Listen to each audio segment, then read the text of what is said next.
Hi everyone, and thank you for participating in this Asian Studies course. I'm Lucy Glasspool, Associate Professor at Nagoya University of Foreign Studies, Department of English and Contemporary Society. Today I'll be discussing how the theory and practices of Orientalism have influenced the international dissemination of Japanese pop culture, and how the Japanese government and media industries use pop culture to support or seek to alter imaginings of Japan domestically and overseas. To begin, I'll outline the theory and features of Orientalism, followed by discussing why and to what extent it might apply to Japan. I'll then explore how Orientalist ideology, consciously or unconsciously, informs the use of Japanese pop culture as a nation branding strategy in different regions. Finally, I'll touch on how the images perpetuated in such cultural texts still affect minorities in Japan today. Most people in the developed world have an impression of Japan that comes in part from the media text we use. Of course, this impression may differ according to factors like location, age, and the level of interest in and familiarity with Japanese culture. However, there are a number of common discourses on Japan and Japaneseness that are propagated not only in international media, but also by Japanese cultural and governmental institutions. When we look a little closer, one thing that many common images of Japan appear to share is an echo of Orientalism. First, let's have a brief overview of the concept of Orientalism.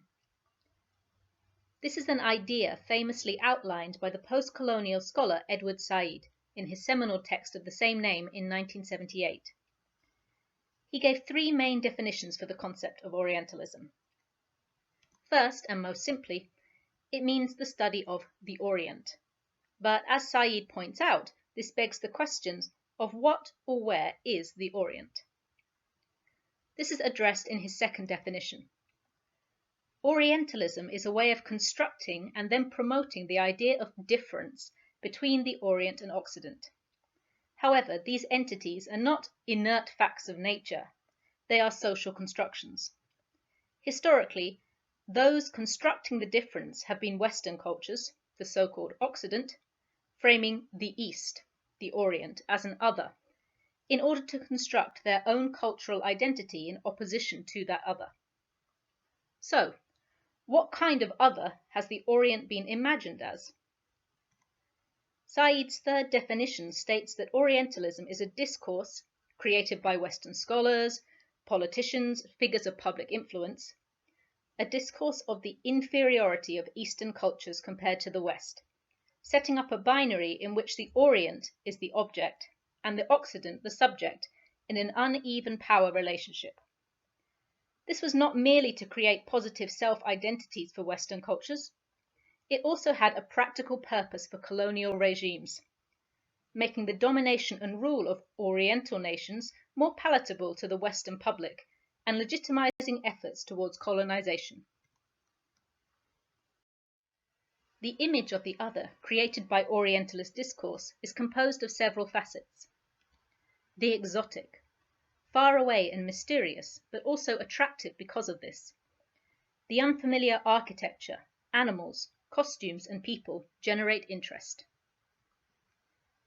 It is uncivilized, demonstrating a need for guidance by more developed cultures.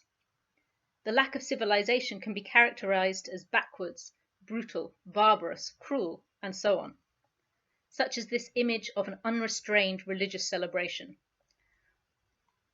or this one, depicting the murder of several concubines. The next element is the sensual. The idea that Oriental peoples operate through body and emotions, particularly pleasure, rather than mind and reason. Foucault explains this in the perceived attitudes to sex of the colonial Orient and the Occident. The Eastern ars erotica, the erotic arts, versus Western scientia sexualis, the science of sexuality. This comes out in colonial art, Orientalist art, particularly in the image of the harem. And this is connected to the last element I'll talk about, the feminine.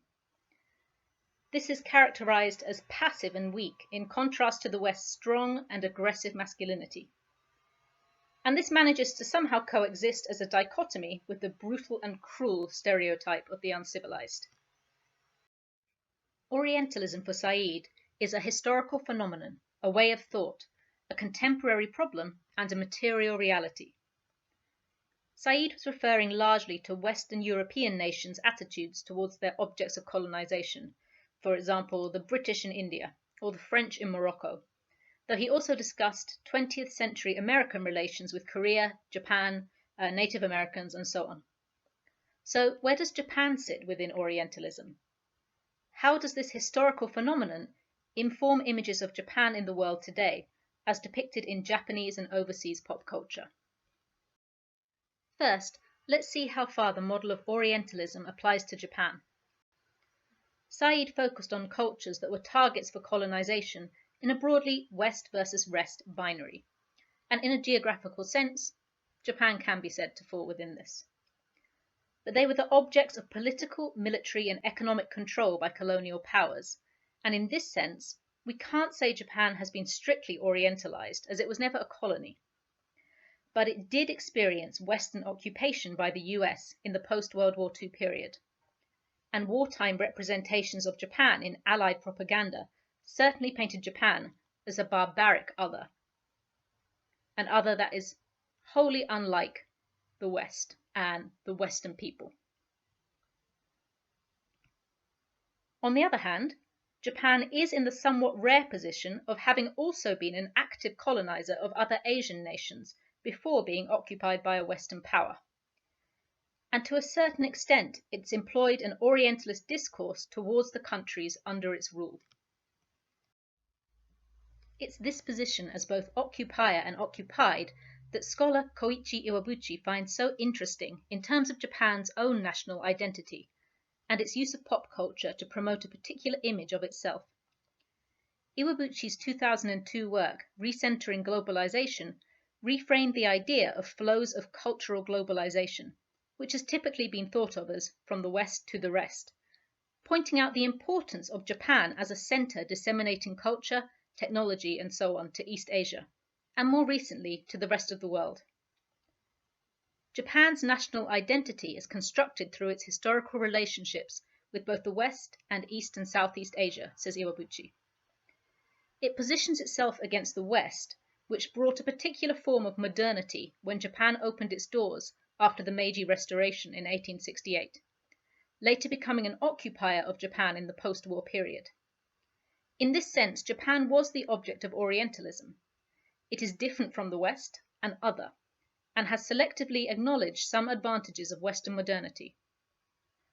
At the same time, Japan frames itself in relation to the rest of Asia.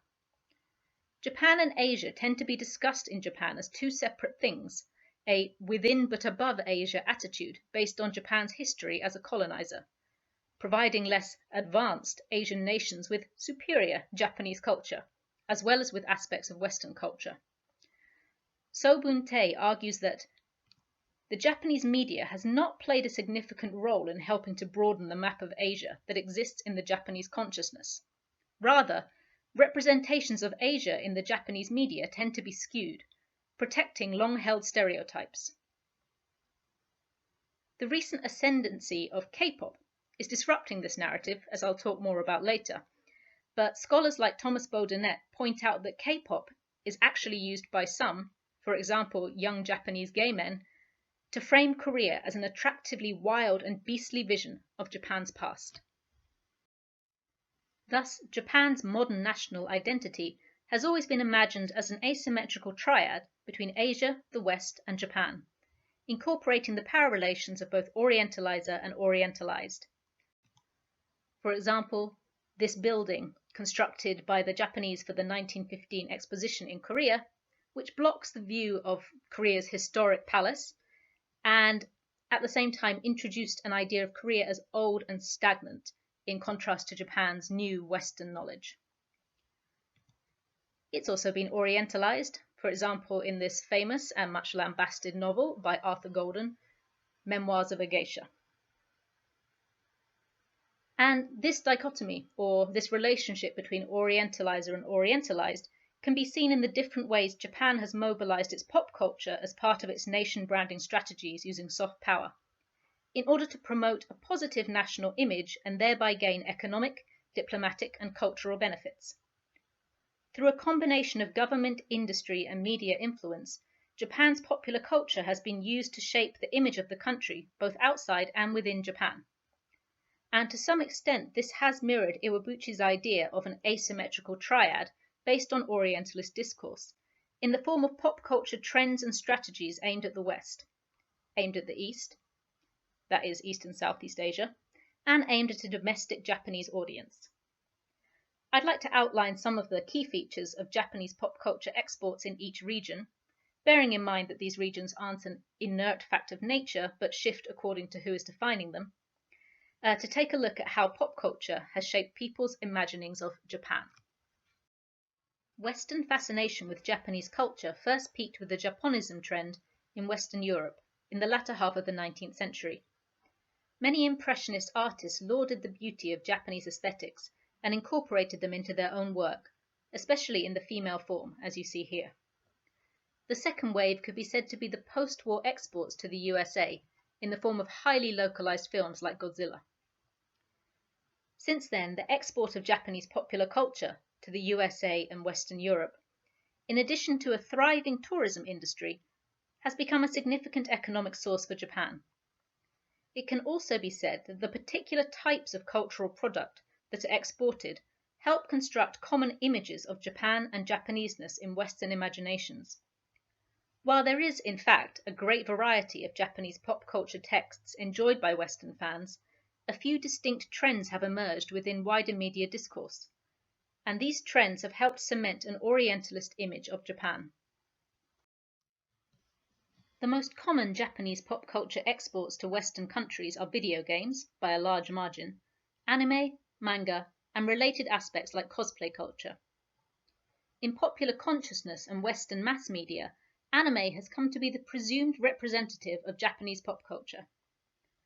Although in the fan world, a wide variety of anime and manga genres are translated and actively consumed online, the most well-known have been from the fantasy, sci-fi, or Japanese historical genres, rather than the plethora of more domestic or mundane settings found within manga and anime. There are some exceptions, such as sports anime, or everyday settings made extraordinary by the presence of fantasy, as in Sailor Moon. This is partly due to the difficulties of localization for slice-of-life genres, in which an understanding of Japanese society is more necessary to the enjoyment of the audience, for example, workplace or school stories. But it also conveys a sense of high excitement and fantasy, even in narratives of historical events, that render users' imaginings of Japan exotic and unknowable. The same effect can be found in the active promotion and taking up in the Western press of so-called Harajuku fashions, varieties of gyaru, lolita, genderless, and so on. Japanese mainstream fashion is more along the lines of the casual, unremarkable style of Uniqlo and Superdry. But when Western mass media showcases Japanese fashion, it is the more flamboyant genres that are chosen as representatives. The exoticism highlighted in both Japanese cultural exports and Western media contributes to what Wester Wagner calls wacky Orientalism. This very specific form of Orientalism refers to the way 21st century Japan is framed in the West as weird, eccentric, and bizarre. Wagner suggests that, like more traditional forms of Orientalism, this wackiness is a framing of Japan in order to help Western cultures define themselves as normal. But it's also the case that Japanese organizations and cultural industries actively exploit this by promoting niche aspects of the culture rather than the everyday. In this sense, Japan is not merely a passive Orientalized object. Japan's image of exotic bizarreness may come with some drawbacks, but at the same time has various economic and nation branding benefits. Within Orientalism, femininity has historically been deployed by the Orientalizer to describe the softness and weakness of the Orientalized. It's therefore interesting that Japan has used female and traditionally feminine images to represent itself so often, to the extent that this has become one of the primary ways in which Japan is imagined in the West, especially through pop culture. Femininity in Japanese pop culture is embodied in the concept of kawaii. Often translated in English as cuteness, this is a positive term with multiple nuances, including youth, innocence, softness, femininity, simplicity, vulnerability, and inexperience. Sharon Kinsella explains that it can be used to describe anything, from food to fashion to mascots, but especially people. Toddlers, baby animals, and frail old ladies are the natural models for kawaii. In practice, kawaii can be used to describe almost anything. Hello Kitty, popular worldwide, exemplifies a distilled form of kawaii. But it is the image of the young woman that has often come to officially and unofficially represent Japan. The oft-critiqued Cool Japan initiative by Japan's Ministry of Foreign Affairs, or MOFA, is a government industry cultural diplomacy project dating from 2006. This is a periodically rebooted nation branding strategy, most lately in the run-up to the Tokyo Olympics, seeking to increase tourism and construct an image of Japan as a cultural power on the world stage.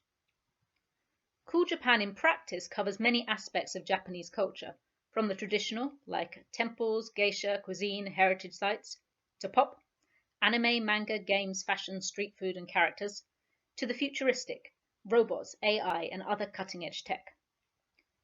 In 2009, MOFA designated a trio of trend communicators of Japanese pop culture to spread awareness of Japanese pop culture abroad.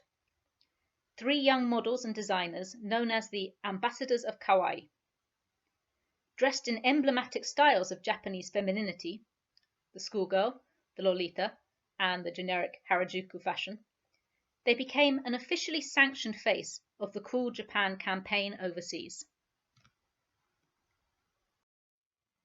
Laura Miller argues that a problem with adopting this image of kawaii femininity to represent Japan is that it takes an aesthetic concept, kawaii, that was created by women for women, and harnesses it for an overwhelmingly elite male-led project of cultural diplomacy. A project that, in terms of pop culture, tends to promote male or otaku geek culture by minimizing the roles of women as creators and innovators in favor of displaying women as characters and commodities. In addition, kawaii is only one of the many types of Japanese femininity, and with its nuances of simplicity and vulnerability, serves to uphold Orientalist notions of both women and the East as lacking in strength. These representations of Japan as kawaii and feminine have repercussions not only in the continued Western fetishization of subservient Asian women, but also the tangential discourse of the Asian male as insufficiently masculine. Connected to the idea of femininity is the sensual.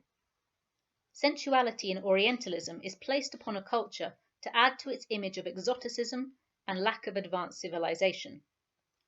Added to the old discourse of subservient models of femininity catering to largely male comfort, such as geisha or maid cafes, both of which actually cater to female clients too, Japanese pop culture in Western public consciousness certainly contains a component of perceived eroticism. Sexual anime and manga aimed at both women and men are thriving targets for export and localization in the US and Europe, not to mention the live-action Japanese pornography market, while sexy schoolgirls and skimpy cosplay are frequent images in Western media. Not all of these are actively embraced as part of Japan's nation branding strategies, but neither does the official narrative deny them very strenuously, as can be seen by the appointment this year of the latest Cool Japan ambassador, #1 cosplayer and model Enako. This discourse of sexualization of Japan is once again centered on the feminine. Together with the innocence of kawaii, it sets up a familiar double standard of female sexuality.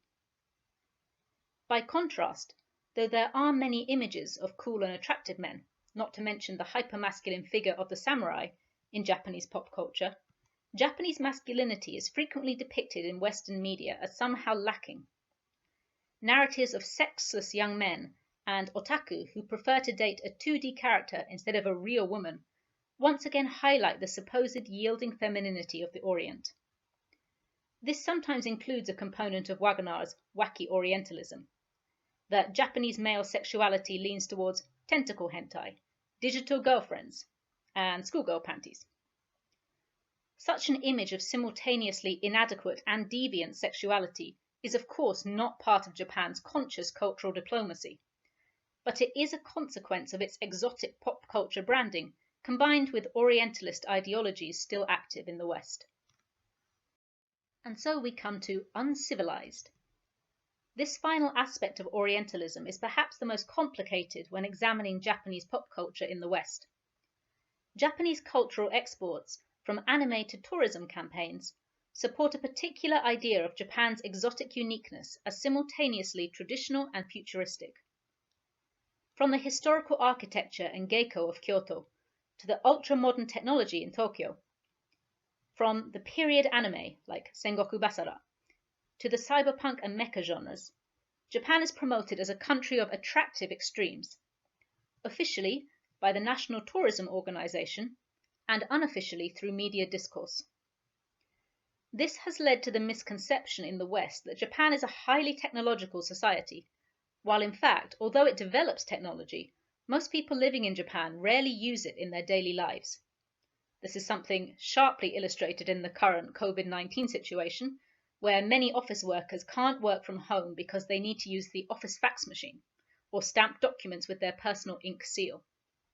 Still, the image of Japan disseminated through pop culture for the moment remains at the cutting edge of technology, and therefore it can hardly be said to be uncivilized. Wester Wagoner offers a different perspective on this futuristic image through the concept of techno-Orientalism. Developed by Morley and Robbins in 1995, this is an Orientalism update, in which the West still defines itself against the other of the Orient. But in this case, Japan becomes an object of both anxiety and envy due to its technological advancement. Western cultures cannot claim Japan is backwards in the usual sense. So in techno-Orientalism, the uncivilized aspect has become, for example, dystopian stories about the coldness of technology, and Japan's punishing work culture and repressive collectivism in which people are mere machines. As Wagoner states, through techno-Orientalism, the West manages to assert moral and cultural supremacy over Japan by enforcing a conception of the country and its people as robot-like and lacking humanity. As this journalist wrote, Japanese society is already robotic in ways that other countries are not. This does not necessarily hold for fans of mecha and sci-fi anime, for example, for whom Japanese technology has a positive nuance. But if this advanced technology does not create an uncivilized image of Japan in the West, it does at least continue to highlight its otherness. Japanese pop culture exports, combined with media images about Japan created in the USA and Europe, thus to a certain extent uphold typical Orientalist ideas of the East, as well as constructing some new ones. However, for the Japanese government, culture and tourism industries, this may actually be beneficial. Japan is depicted as an exotic, unique culture with an element of mystery. It has commodified certain elements of itself that are fascinating, or at least attractive to Western consumers. This is one of the ways in which Japan has attempted to maintain its position as the cultural center and focal point of Asia. Of course, this position is constantly being contested, particularly by other countries in the East Asian region. So next we'll take a look at the extent to which Orientalist discourse is utilized to negotiate Japan's relationship with its neighbors. As mentioned before, Japan's history with other Asian countries, especially in the 20th century, has placed it in the role of colonial power, and Japanese discourse on the relationship between Japan and colonized nations such as Korea and Taiwan reinforced the idea of a superior because advanced colonizer and inferior because undeveloped colonized.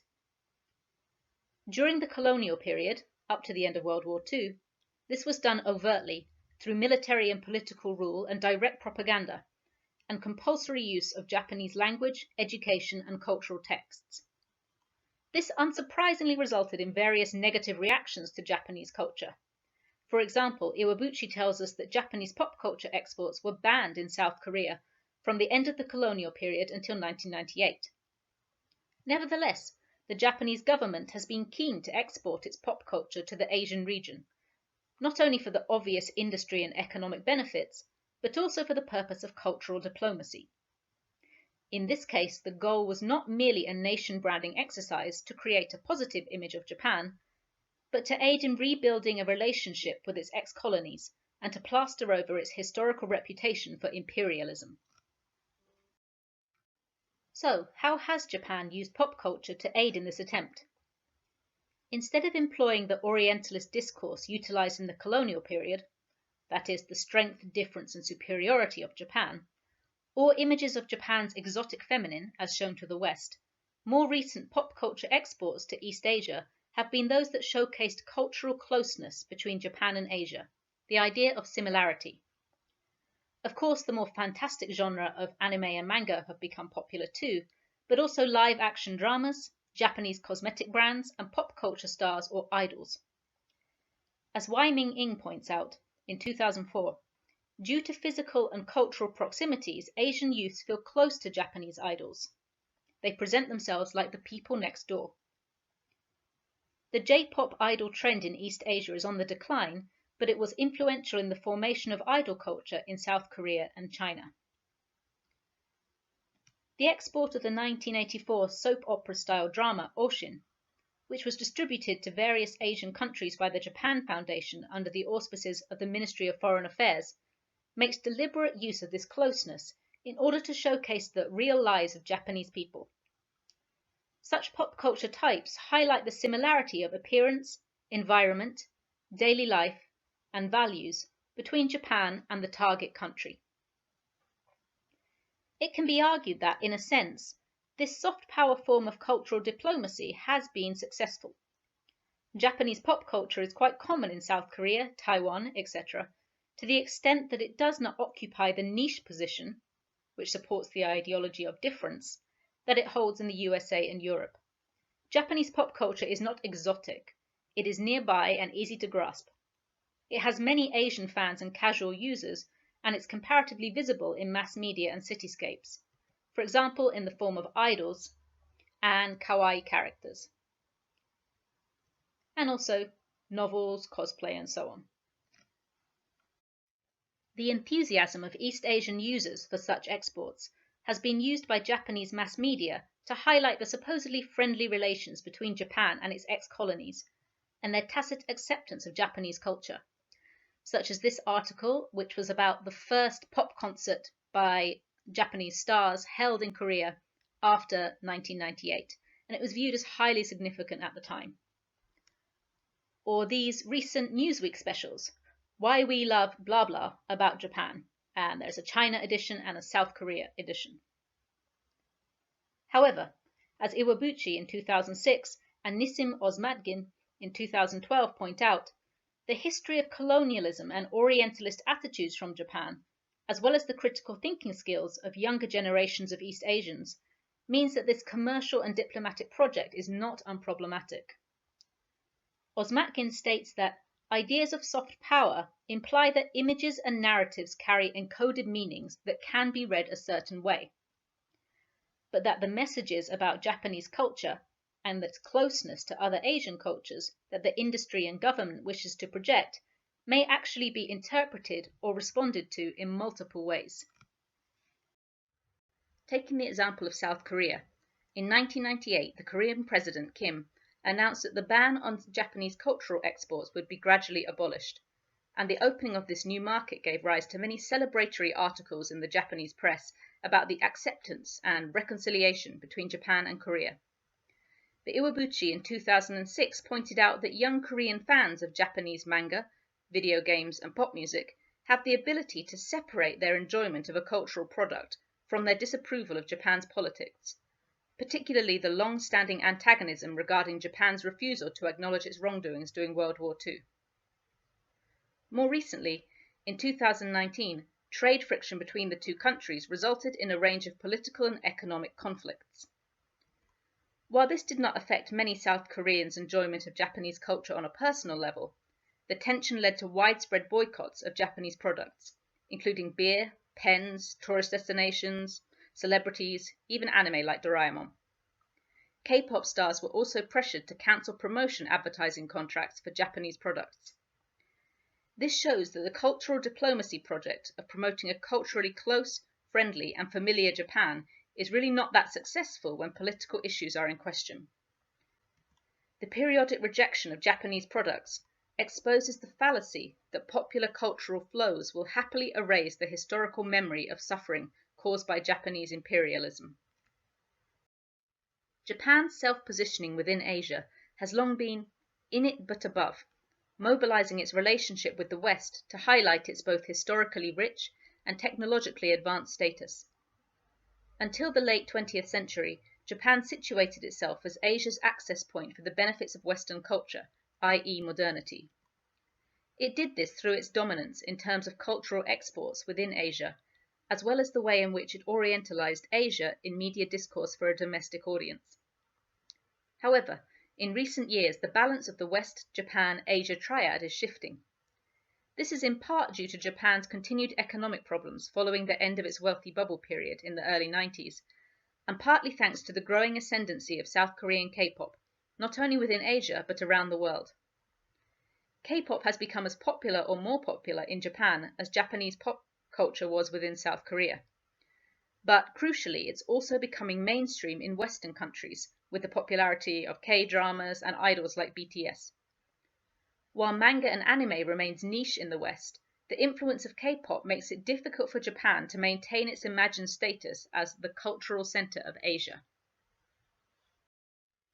Daisuke Nishihara reminds us that historically, when it was necessary for the nation to insist on the uniqueness of Japan, stress was first put on the spirit of the Orient. Japan adopted a "We are Asian" policy when the nation needed cooperation from other Asian countries. However, it practiced Western-style imperialism when it ruled its neighboring colonies. We've seen the ways in which Japan has taken advantage of its unusual position within Orientalism, and this is also how it has promoted itself through pop culture in different ways depending on the audience. And one of those target audiences is Japanese. Although one of the goals of nation branding is to construct a certain image of a country to gain advantages on the world stage, Katja Valaskivi argues that branding is nevertheless first and foremost directed inward, towards the nation itself, aimed at creating a stronger, more coherent sense of the national self. In Japan, this sometimes takes the self-orientalizing form of using the Western perspective of Japan as an exotic, mysterious, and alluring culture to boost Japanese people's valuation of domestic cultural forms they may generally regard as commonplace or even unappealing.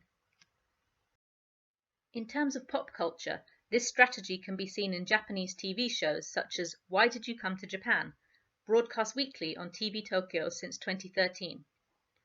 Presented by a popular comedy duo, Banana Man, in the program journalists interview foreigners at airports around Japan, asking them why they came, and then following them on their journeys around Japan, finding out what souvenirs they bought and so on. It's narrated and commented on by foreign-born TV personalities who live and work in Japan. This idea has also been used by various Japanese YouTube channels, with videos titled, When I Came to Japan, I Was Surprised by blah blah, The Charm of Japan from Foreigners Who Love Japan, and Jealous of Japanese Names, Why Do Foreigners Like Kanji Names? This might be an uncommon topic for a show in the US and Western European media, but in Japan, the viewpoint of foreigners becomes both an affirmation that Japanese culture has appeal for people around the world, and a lens through which domestic viewers can reappraise their own country in a positive way. A similar program that specifically references the Cool Japan initiative, which is not really well known domestically, is called Cool Japan, broadcast on public stations NHK and NHK World Weekly since 2006. With the tagline, Rediscovering the Charm of Japanese Culture Unnoticed by the Japanese, the bilingual show introduces different aspects of Japanese culture to a foreign guest, then discusses them with a panel of more foreigners, the majority of whom are from Western countries. The topics range from representative Japanese pop culture like cosplay, which many Japanese people may not have had close contact with, to things like bento lunchboxes and recycling that they encounter every day. The more niche pop culture aspects, like cosplay, encapsulate the sense of mystery, strangeness, and unknowability that is one facet of self-Orientalism. By broadcasting these strange, to many Japanese people, cultural forms and asking, are they cool? The Cool Japan program renders parts of Japan exotic to its own citizens. This is amplified by the guests' expressions of excitement, affirming that yes, this is cool, and even disbelief. However, it cannot work quite the same way with topics that are everyday experiences when growing up in Japan. To maintain a sense of wonder and rediscovery of Japan's uniqueness, when introducing mundane items like bento, the program uses two techniques. First, it chooses extreme examples of the topic, like this mother who wakes up at 3:30 a.m. every day to craft intricate character bento for her husband and children. This behavior is outside the experience of most Japanese viewers, sparking surprise and disbelief. After the example is introduced, there's a discussion with foreign guests in the studio, including the guest who participated in the first segment. The guest comments are not exclusively positive, but they express a sense of wonder and, crucially, difference from their own cultures, such as this one, in France, it's just a sandwich. I can't believe it. And again, the reiteration that this is cool. Even bento you can buy anywhere are cool. Thus, from the foreign guest's point of view, the exoticness and otherness of Japanese culture is confirmed for the show's viewers. Using foreign perspectives bolsters the long-held narrative within Japan of Japanese particularity or uniqueness. The carefully edited wonder voiced by the guests on these programs reaffirms this discourse for viewers and allows it to permeate even into mundane objects and practices. While the government's Cool Japan project is not the most successful attempt at pop culture nation branding due to a certain lack of focus and reach, it demonstrates that Japanese national and cultural identity has been constructed through its conscious self-orientalizing discourse, and that this continues today. The complex position Japan takes, and has made full use of, within Orientalism has had various benefits. At the same time, the echoes of Orientalist discourse continue to have a less positive impact on the lives of certain minorities in Japan, and this also emerges through pop culture. The academic study of ethnic minorities in Japanese pop culture is not particularly widespread. Nevertheless, mixed-race Japanese have carved out a significant spot in fashion advertising in magazines, TV variety shows, and pop hip-hop music in particular. The Japanese term for such people, hafu, or half, is increasingly problematized as a form of discrimination or othering, suggesting people with only one Japanese parent are not truly or purely Japanese, which can lead to childhood bullying or prejudice when seeking certain kinds of work. This is a reflection of the ethnocentrism that forms part of Japan's self-orientalist discourse of uniqueness. Japan's relationship with Orientalism results in particular types of hafu becoming prominent in popular culture. A considerable majority have a Caucasian parent, or at least a similar appearance, incorporating idealized imaginings of the West. These models, musicians, and TV personalities are generally tall, with long limbs, high-bridged noses, and double-lidded, light-colored eyes. The most ubiquitous example today is the model Dora, who is of Japanese, Russian, and Bangladeshi descent, and can be found advertising everything from whiskey to contact lenses to men's hair removal services. Even though she's a Japanese citizen, she appeared on Why Did You Come to Japan? Though she is fluent in Japanese, she incorporates foreignness into her public persona by speaking slightly informally and acting extremely vivaciously in comparison with most young female TV talents. Visually and in her performance, she embodies the appealing points of Western difference and is hugely popular. This packaging of Dora means that, in spite of her Japanese parent and upbringing, she is not commonly thought of as regular Japanese. Shima Yoshida suggests that the popularity of Caucasian mixed-race celebrities also misrepresents the makeup of the mixed-race Japanese population. Analyzing mixed-race celebrities in 2014, Yoshida found that Western, which is to say Caucasian, hafu celebrities accounted for almost 80%, followed by a mere 13% of Asian hafu. This is almost the inverse of the actual population in Japan, where East and Southeast Asian mixed-race citizens are the great majority. The high visibility and glamorized image of Caucasian Hafu celebrities can be an advantage for non-celebrity Hafu of a similar ethnic background. On the other hand, it also leads to assumptions about them. For example, that they'll be tall and beautiful, or won't be able to speak Japanese well. The comparatively low-key representation of Asian mixed-race Japanese, particularly Southeast Asia, stems in part from Orientalist ideas of Asia as culturally inferior to Japan, and the less than favourable circumstances in which many Asian people arrived in Japan during the colonial period. This historical positioning of Asia as distinct from and inferior to Japan, combined with the lack of more exciting difference found in the idealized images of the West, leads to lower visibility in media, which in turn results in a lack of role models for many mixed-race Japanese. The younger generations of Japanese, with their increased access to a wider range of role models around the world facilitated by social media, are beginning to espouse more fluid definitions of Japaneseness. With the growing push for critical thinking skills in Japanese universities, perhaps concepts like Hafu will be interrogated by the youth who will one day be responsible for producing and critiquing Japan's cultural diplomacy policies, its nation branding, and its popular culture. In fact, this is already beginning, with mixed-race celebrities like Naomi Watanabe and Naomi Osaka providing an alternative idea of what it means to be Japanese. It will be particularly interesting to see whether the aftermath of the current COVID-19 situation will lead to shifts in globalization and cultural flows, and how this might impact the role Orientalism still plays in forming Japan's pop culture representations of the world and of itself. Okay, thank you everybody. Thank you for listening. I hope you enjoyed this lecture. Please feel free to contact me if you have any questions or comments, observations. My email is on the title slide. Apologies if there was a bit of background noise, but I'm recording at home and it's not perfect conditions, as I'm sure you can appreciate. Okay, thank you. Goodbye.